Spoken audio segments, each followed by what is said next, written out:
Selamat siang buat kita semua. Oh, sore hari ini ternyata udah jam setengah 4. Jadi aku tadi baru pulang dari vaksin ya. Nanti aku pokoknya bikin video juga di channel YouTubeku yang Olisia Anbraban. Kalian silahkan nonton di sana. Untuk hari ini kita mengucap syukur kepada Tuhan Yesus Bapa kita karena berkatnya hari ini sampai pada saat ini kita masih sehat. Bapak, terima kasih untuk berkat kesehatan yang tidak bisa dibeli dengan apapun juga. Terpujilah namamu ya Bapak hari ini sampai selama-lamanya. Amin. Dan kita akan melanjutkan firman Tuhan kembali. Untuk sekarang di perikopnya itu nggak terlalu panjang karena aku lihat di sini cuma hanya 3 ayat. Jadi sebelum kita baca, kita undang Roh Kudus untuk berdoa. Bapa di sorga, terima kasih Bapak untuk kasih setiamu pada sore hari ini Bapak. Anakmu membuat video dan akan membaca firman-Mu Bapak. Ajarilah aku Bapak supaya aku mengerti, supaya apapun yang aku akan baca dan aku terangkan hanya sesuai dengan kemauan-Mu, hanya sesuai dengan kehendak-Mu. Dan kiranya Roh Kudus berbicara ke dalam hati dan pikiranku. Bapa di sorga, terpujilah namamu. Kami berdoa di dalam nama Tuhan Yesus, Juru Selamat dan Penebus kami. Amin. Silahkan kalian nonton di video sebelumnya. Sebelum video ini maksud aku di part 143, judulnya Percakapan dengan Perempuan Samaria. Jadi fullnya kalian silahkan nonton di sana karena cerita dari perempuan Samaria ini sangat bagus juga untuk kehidupan kita. Dan pokoknya kalian nonton aja di sana karena aku nggak mau panjang untuk video ini. Karena aku juga mau bikin video satu lagi yang tapi di channelku Ulisian Braban tentang bagaimana aku jadinya mengiyakan supaya vaksin. Oke, sekarang aku akan baca ayatnya di Yohanes 4 ayat 43 sampai 45, kembali ke Galilea. Dan setelah 2 hari itu Yesus berangkat dari sana ke Galilea, sebab Yesus sendiri telah bersaksi bahwa seorang nabi tidak dihormati di negerinya sendiri.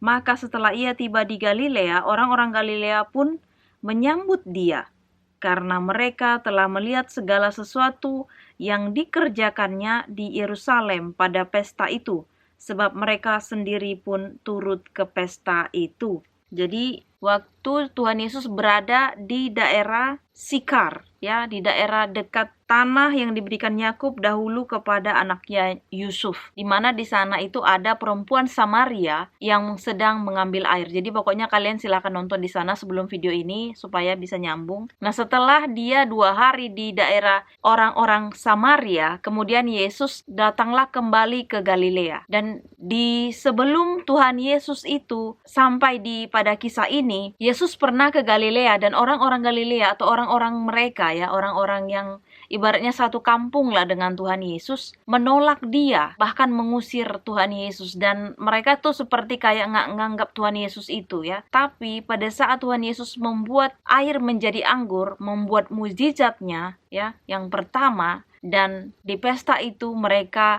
menikmati anggur yang manis, dan orang-orang Galilea atau orang-orang satu kampung Tuhan Yesus itu sekarang merasa percaya kepadanya. Dan bahkan di sini dia katakan ketika Yesus sudah bersaksi bahwasanya tidak ada seorang nabi dihormati di negerinya atau di kampungnya. Tetapi pada saat sekarang, maka setelah ia tiba di Galilea, orang-orang Galilea pun menyambut dia karena mereka telah melihat segala sesuatu yang dikerjakannya di Yerusalem pada pesta itu. Ingat waktu kejadian air menjadi anggur, itu adalah sesuatu hal yang benar-benar ajaib. Itu bahkan dari air loh, bukan dari anggur. Hanya disuruh Tuhan Yesus, penuhkanlah tempayan-tempayan ini, ya, itu tempayan-tempayan itu adalah tempat pembasuhan orang-orang Yahudi. Kemudian apa yang terjadi? Air itu berubah menjadi anggur. Dan pada saat si pemimpin pesta mencoba bahkan lebih lagi, mereka mengatakan bahwasanya biasanya kalau pesta itu selalu yang terbaik dulu dikeluarkan. Nanti setelah orang sudah minum atau makan seperti itu, barulah yang kurang baik dikeluarkan. Tetapi engkau menyimpan sampai pada saat sekarang, katanya. Ibaratnya udah mau detik-detik habis pesta itu pun masih ada anggur yang lebih baik bahkan. Nah, di sini dikatakan bahwasanya bersama Tuhan Yesus itu tidak akan pernah ada kekecewaan. Orang bisa mengatakan ini dan itu, tetapi kalau bersama Tuhan, kita selalu dipimpinnya. Ingatlah kalau kita seperti di sini juga kita kaitkan di mana orang Galilea sendiri yang tadinya mereka nggak percaya, yang tadinya mereka itu malah mau menolak Tuhan Yesus, ketika keajaiban mujizat telah terjadi dan mereka percaya sekarang dan mereka pun menyambut Tuhan Yesus itu. Satu hal juga di sini aku pelajari bahwasanya ya mungkin dulu-dulunya kita seperti kayak menggerutu, dulu-dulunya kita seperti kayak nggak percaya sama Tuhan ya, atau mungkin kayak meragukan Tuhan. Tapi setelah kita mengalami yang namanya berkat Tuhan, yang namanya penyertaan Tuhan itu, barulah kita sadari bahwasanya Tuhan itu sayang sekali sama kita.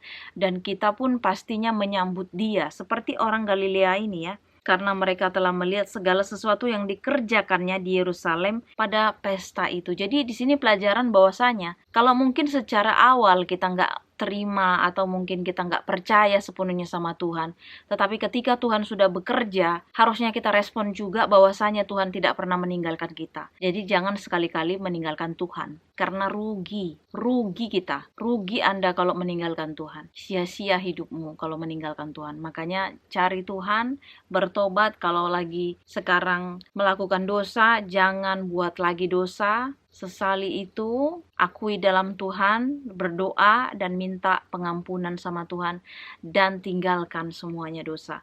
Bagi kalian yang mungkin belum kenal Tuhan Yesus, coba kalian kenal Dia dengan cara membaca Alkitab. Kalian bisa download dari handphone kalian atau dari Google, kalian silahkan download atau kalian cari saja Alkitab dan kalian bisa baca di sana. Kalian tidak akan celaka kok kalau baca Alkitab. Bahkan di sini dikatakan Injil itu adalah kabar baik. Kalau kalian mendapat kabar baik, pasti kalian diberkati toh. Jadi kalau kalian mau tahu siapa Tuhan Yesus, coba baca Alkitab dan kalian pasti menemukan jawaban-jawabannya. Dan kalau kalian masih ragu, coba kalian berdoa, nggak apa-apa secara kepercayaan kalian supaya Tuhan tunjukkan siapa Dia. Karena Tuhan kita itu adalah Tuhan yang hidup. Dia adalah Bapa yang baik. Jadi kepada siapapun kita meminta kepadanya, kalau kalian minta doakan atas nama Tuhan Yesus, kalian ingin diberkati, kalian ingin sembuh, pasti kalian sembuh kalau kalian seperti kata Tuhan mempunyai iman sebiji sesawi apapun, bahkan gunung pun kita bisa pindahkan. Jadi kalau kita punya iman, semuanya kita bisa lakukan. Tetapi masalahnya itu tidak didapatkan secara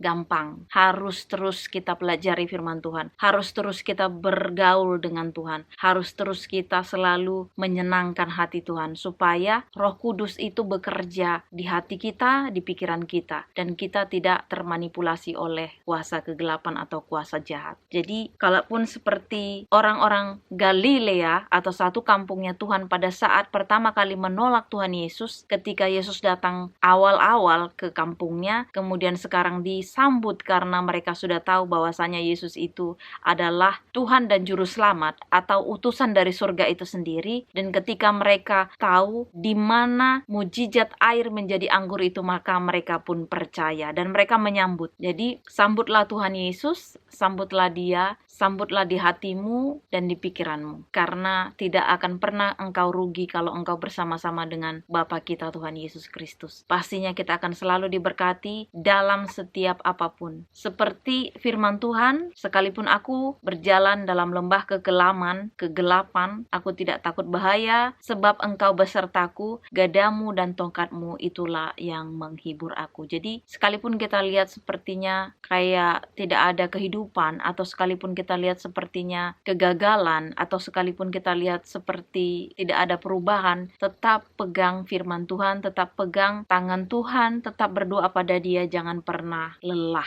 Karena waktu Tuhan pasti yang terbaik. Dia pasti tahu waktu-waktunya kapan memberikan sesuatu hal yang terbaik buat kita. Yang pasti kita yakinkan kita sudah membuat yang terbaik, membuat hati Tuhan senang dulu. Karena apapun semua katanya akan ditambahkan kepadamu. Makanya kita dibilang cari dahulu kerajaan Allah, semuanya akan ditambahkan kepadamu. Inilah doa dan harapan kita. Kita berdoa. Terima kasih Bapa di sorga, puji dan syukur anakmu panjatkan Bapa, kehadiranmu pada sore hari ini Bapa. Terima kasih untuk penyertaan-Mu. Pada saat ini Bapa, kami ucap syukur di mana firman-Mu mengajarkan kami, di mana orang-orang Galilea setelah mereka melihat mujizat yang Engkau lakukan pada saat pesta pernikahan, di mana air menjadi anggur Engkau buat Bapa, di mana Engkau membantu orang yang mengadakan pesta itu supaya nggak malu kalau mereka kekurangan anggur, ataupun Bapa, Engkau juga memberikan contoh teladan di mana Maria, ibu Yesus atau ibumu yang sewaktu di dunia ini meminta untuk membantu supaya Engkau membuat suatu mujizat ketika anggur dari pesta tersebut telah habis. Dan kemudian Engkau membuatnya ya Tuhan, Engkau memberikan mujizat ya Bapa. Bapa di sorga, Engkau sendiri pun sangat sayang kepada ibumu. Engkau sendiri sangat mencontohkan sesuatu hal yang baik Bapa. Oleh karena itu biarlah kami anak-anak-Mu Bapa juga mencontohkan di mana Engkau berlaku baik kepada orang tua. Bapa di sorga, terima kasih Bapa, terima kasih penyertaan-Mu, terima kasih Tuhan, terpujilah nama-Mu Bapa. Bapa, terima kasih juga untuk saat ini Bapa, anak-Mu ini sudah vaksin dan tadinya ragu-ragu Bapa, biarlah Bapa vaksin ini menyehatkan tubuh dan jiwaku. Dan biarlah Bapa orang-orang di luar sana juga apapun yang terjadi, biarlah kami tetap berada di jalan-Mu Bapa. Biarlah segala apapun ya Tuhan kami yang ragukan itu tidak ada dan tidak memisahkan kami dengan Engkau. Bapa di sorga, dosa kami yang banyak hapuskan ya Bapa, supaya jangan terhalang berkat-berkat yang Engkau akan berikan kepada kami. Terpujilah nama-Mu ya Bapa, di dalam nama Tuhan Yesus, Juru Selamat dan Penebus kami. Amin. Terima kasih sudah menonton video ini. Jangan lupa di like, subscribe, dan di share. Dan kalau kalian punya komen, silakan di komen. Tuhan Yesus memberkati. Amin.